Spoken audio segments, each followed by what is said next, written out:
an dine lum tá sulgam tá Oisín bhfuil tú an sin a Oisín. Tom sin. Anna chunas tá tú bhfuil tú go má.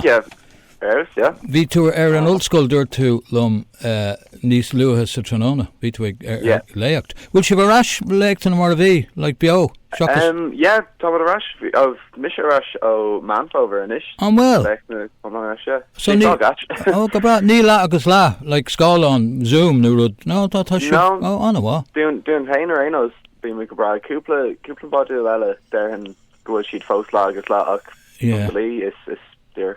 Well gan early lat mar coola mé an méid oibre tá gceist tá tú agus tá an géal go mar quick well roundíonn tú teanga an é sin é tá so mar cuid an de rud ibre in the Aon daine ag UCD is féidir le modú ranach dhéanamh so mé an bhelga héanamh so má fear raibh tú ag freistal ar Gaelscoil drafta mé ar bumscoil gaelach agus ar Bhéaloideas an seo dteamhlacht. Ó cén tanamatá an ní sin coslifa nó sin le ní sin a lucan dúir mar so chu drafta mé ar Scoil Santan ar dús agus an sin ar Cláiste de Híle. Sin an tanamatá amach a teamhlacht agus is a teamhlacht atá an café Aon Scéal nach tá sé amach tá sé sa sráidbhaile. Níos fear ná níl sé sa cearnóg buchas le dia. Ní má am an ceartá sé ró ach de bhí mé ann a bhí seanaas a bhí cup an tae going an sin an sahan ó hin agus bhí dá a bhí na freistal a bhí seanahá seirbhís á scéalga. But tá tusa chun rud ag an agrú an bhfuil tú amach an seo. So tá mar bhil de methil scéalaíocht Project Béaloideas is anamdó agus bíon imachtaí ar siúil gon i café Aon Scéal gach 6 seachtain na mar sin. So ag na imachtaí seo é ar seachtú geann inis ag teacht an bhfuil ag dridan le ní mórta inis. So bhí cúpla cín agan ar Zoom mar an na srínta agus mar sin.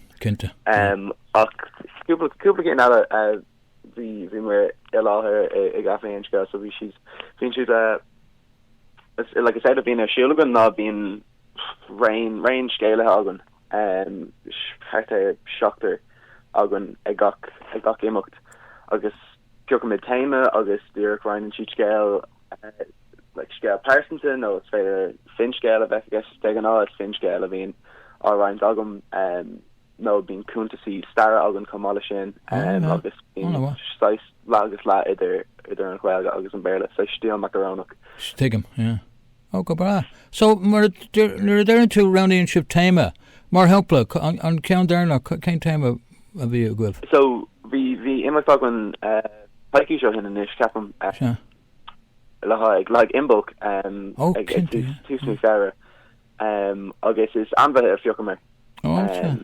So cumála na imachtaí bhín sra ar siúlagan agus chuann mid chlór ar fáil tríhhailga agus tríbréile agus don ceann sin fiocha mar anbheith so bhí ceann ar tar bhí ceann ar bá bhí ceann ar fiachadómha agus mar sin. So cén ceann a roinnig tú hain? Cén anbhí? Don imachtaí féin roinnig mé fia mar duine sin scéal Oisín. Den áí mu an féin bhí an go má. So bíon tusa ag in sin tú an scéal cúpla like that nóméid number sin nó písa.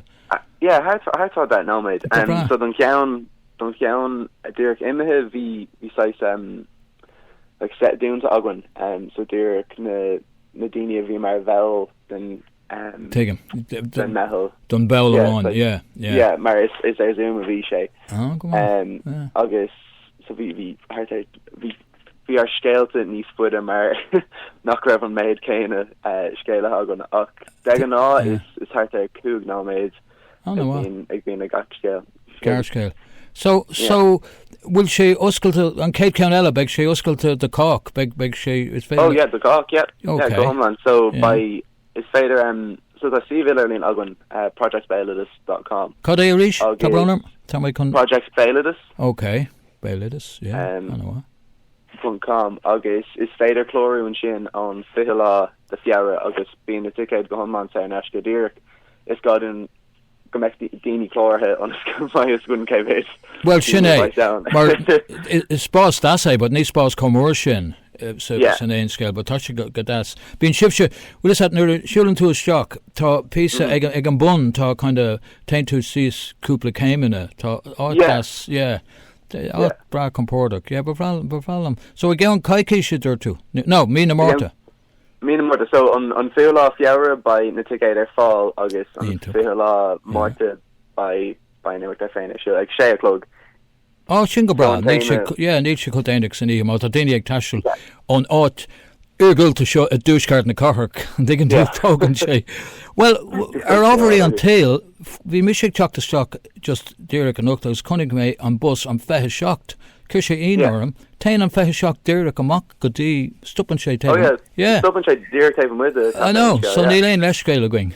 Well, is hat chuna sa fáin tusa chun rudí mar sin a chur leis an saoil na micléin níl mór an amabot.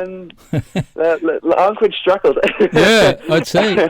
Bhín sé go bra, tá fear an ionach artarm, so is mission stúrthóir agus rútnic an rí is ise an bórthóir agus mo chara eile ashtí Chad Moya is Spanishtúir man socialta í, so reinimid an oversús. Right, tá sibh agrathe tá. Course an agrathe agus gomála sin bhín tá cíistú agan an glóir dánach bailach lé a has. Muoinú, aontaach. Ceann sin go mór. Cearíonn cinnte, anna bhá. Má sibh.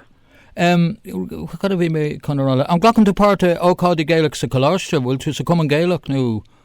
Beagnach bhín sin gachgur na bhíon ceann acu. Is tegan ar an mórta bhíon siad agus bhí me múna Gaeilge. Tá sé múna Gaelach freisin? Bhfuil tú?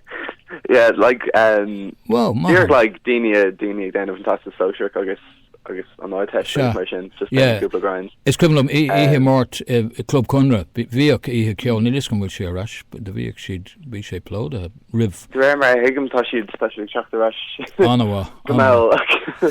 Sin in it. Yeah, well sin go bra. So chuir mé amach iver an Sividirlín ag deir an chlár agus tá súlagam go neirí beg bhrálam bheith an mé hain, agus so an taimime don céis imacht eile is Manana Heron of Iceland declared. Manana Heron, no sin ceannis, okay. Will ein Cormac go will ein Sween of a got cad dénig tusa tá sé rolú will. So dom hain by na scale cur amach Aaron Shah ag an imach dé féin ní bhaid meid leirt but some of the first queer the Mana agus Dirk Ashcale Orientlin no chance like scale or Wamo no Brodeg mar sin. Oh come on, sin Sween of yeah. Right. Some hain Tom McFackin there Mana if Finchgelta agus sin don imach by McFackin there Mana anish like the New Hampshire. Take agus a beidir an Cuddersnap nu an Comparad anna yeah. Okay, well listen ganaric gal agus gur mil magad as vetling near FM gur mil magad as sin.